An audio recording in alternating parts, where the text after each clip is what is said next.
With the return of Grandmaster Nightfalls, it's time for you to equip a build that'll keep you alive and also nuke champions. This season you'll be getting particularly close to scout rifles thanks to the unstoppable anti-champion mod, and honestly there's probably none better than Polaris Lance. This is exceptionally potent for this week with the solar burn damage boost in the Proving Grounds Nightfall, but even more so thanks to Solar 3.0 and a bunch of seasonal artifact mods. Headshots are the name of the game with this exotic Warmind era relic, as the perfect fifth will load a delayed solar explosive on rapid precision hits with the added benefit of Dragonfly from the catalyst. With it being a solar weapon, there's a few ways you can set it up to either make it destroy everything or just melt champions. My favourite is a mix of both at the minute, with Revitalising Blast instantly igniting champions when you stun them, dealing huge amounts of explosive damage, and then using Rays of Precision to ignite targets on precision final blows too whilst you're radiant. It's the perfect Solar 3.0 wombo combo and champions will hate you for it. With the boosted damage available in Solar 3.0 along with the ignitions and Scorch damage you can cause, it really cranks up the pressure of this exotic scout rifle.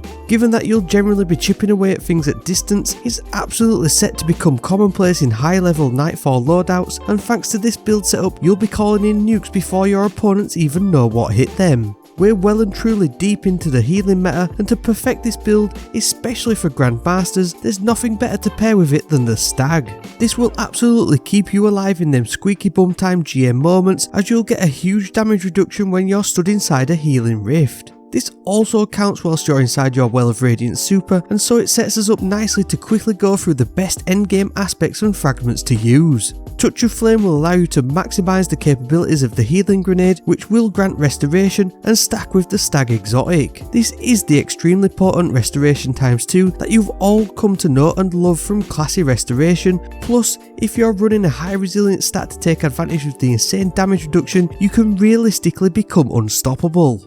Icarus Dash is then my favourite pairing with this, and it will give that boosted top tier mobility on tap. The Celestial Fire melee will be the best option for endgame content, as its extended range will allow you to easily trigger the radiant buff from the Ember of Torches on powered melee hits. Ember of EMPYREAN will then allow you to keep chaining both the radiant and restoration effects on solar ability or weapon final blows. Then you can increase the potency of your champion explosions by using the Ember of Eruption along with the Ember of CHAR, which in the right situation will just chain endlessly even in Grandmaster content. Elemental armaments along with the Font of Might and the Well of Life will double down on the healing and damage boost available from this endgame setup, along with elemental time dilation to extend the timers of both. Harmonic Siphon and Orbs of Restoration will then help to boost your ability cooldown times too. If you have any sort of build synergy with your fire team, I think that you'll essentially be speedrunning GMs this season, and this base setup should go somewhere to helping you get the Adept loot that you desire. If you want to future-proof your endgame builds for future seasons, there's a certain bow going under the radar that'll be absolutely ideal for anti-champion loadouts.